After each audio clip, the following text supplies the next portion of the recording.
नमस्कार दोस्तों, स्वागत है आपका हिंदी नॉलेज शो में। तो दोस्तों, अब से कुछ ही देर पहले रशिया ने एक वीडियो जारी किया है जिसने पूरी दुनिया को हिलाकर रख दिया है।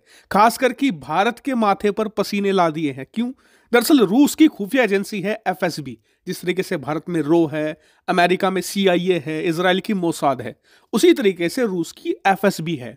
अब आप स्क्रीन पर देखिए, एफएसबी ने ये वीडियो जारी किया है जिसमें बताया है कि जो व्यक्ति वीडियो में दिख रहा है ये एक आतंकी है और ये सीधे सीधे भारत में हमला करने जा रहा था। और भारत में भी इसके निशाने पर सरकार के टॉप ऑफिशियल्स थे, यानी कि केंद्रीय मंत्री, बीजेपी से जुड़े हुए टॉप लोग। यहां तक कि इस बात की भी पूरी संभावना है कि ये हमारे पीएम मोदी को भी टारगेट कर सकता था। और आपको बता दूं कि इसकी सफलता के चांस ज्यादा हो सकते थे। क्यों? क्योंकि इस व्यक्ति ने जो रास्ता अपनाया था उससे ये भारत की सुरक्षा एजेंसियों को चकमा दे सकता था। वो कैसे? दरअसल इस आतंकी ने खुद बताया है वीडियो में कि इसने सब कुछ ट्रेनिंग वगैरह तुर्की में ली है और तुर्की के अंदर ही इसके दिमाग में ये भरा गया कि इसे भारत पर हमला करना है।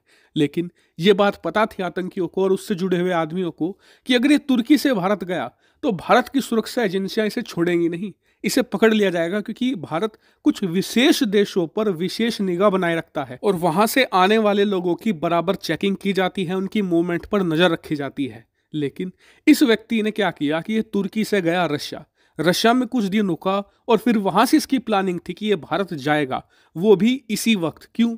क्योंकि इस समय रूस के अंदर भारी गर्मी पड़ रही है और रूस से भारी मात्रा में जो टूरिस्ट हैं वो भारत आ रहे हैं। खास करके गोवा जैसी जगहों के लिए हजारों की संख्या में रूसी नागरिक भारत आ रहे हैं छुट्टियां मनाने के लिए।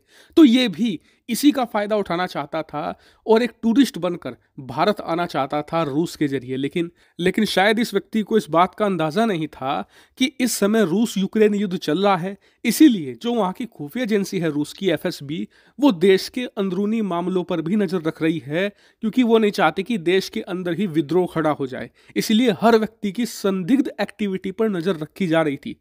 और जब उन्होंने इसे ट्रैक किया तो पता चला कि इसकी एक्टिविटी संदिग्ध थी और इसे डिटेन कर लिया गया। इससे पूछताछ हुई तो सारे मामले का भंडाफोड़ हो गया। लेकिन अब सबसे गंभीर सवाल तो ये है कि तुर्की अभी तक सिर्फ भारत को डिप्लोमेटिक तौर पर घेर रहा था। कभी वो कश्मीर का मुद्दा यूएन में उठा देता था, कभी ओआईसी की बैठक में भारत का जमकर विरोध करता था, लेकिन तुर्की अभी तक यहीं तक सीमित था। लेकिन अब तो वो हाल हो रहा है जो पाकिस्तान से होता है, यानी कि जिस तरीके से पाकिस्तान से आतंकी आते हैं भारत पर हमला करने के लिए, अब तुर्की से भी आ रहे हैं। तो अब सवाल उठता है कि क्या तुर्की की सरकार भी इसमें शामिल है? तो इस पर मैं आपको एक हिंट देता हूं जिससे आप पूरा मामला समझ जाएंगे। दरअसल इस साल के अप्रैल के महीने में तुर्की को एफएटीएफ की ग्रे लिस्ट में डाला गया है, जिस लिस्ट में पाकिस्तान भी है। पाकिस्तान को क्यों डाला गया था? तो कारण यह था कि पाकिस्तान आतंकियों की फंडिंग करता है, उन्हें पैसा देता है। और ग्रे लिस्ट में जितने भी देश हैं उनमें से मैक्सिमम ऐसे हैं जिन पर यह आरोप लगे हैं कि वो आतंकियों की फंडिंग करते हैं। और इस मामले से आप समझ गए होंगे कि तुर्की की इन्वॉल्वमेंट इस पूरे कांड में कितनी ज्यादा हो सकती है। हालांकि अभी तक एक बात क्लियर नहीं हो पाई है कि इस पूरे मामले में जो आतंकी पकड़ा गया है, क्या रूस उसे भारत को सौंपेगा? क्योंकि वो भारत पर हमला करने आया था, मामला उस पर भारत में बनता है, भारत में उसे सजा होनी चाहिए। इसके अलावा इस आतंकी को भारत लाना इसलिए भी जरूरी है क्योंकि भारत की एजेंसियां इससे पूछताछ कर सकती हैं कि कौन सा संगठन इसके पीछे था, कौन कौन व्यक्ति थे, कहां कहां से थे, ताकि आने वाले हमलों से, आने वाली साजिशों से भारत को बचाया जा सके। हालांकि मैं इस पूरे मामले पर नजर बनाए हुए हूं, जैसे ही कोई बड़ी खबर आती है तुरंत आपको सूचित कर दूंगा। फिलहाल इस वीडियो में इतना ही। Thank you very much for watching video.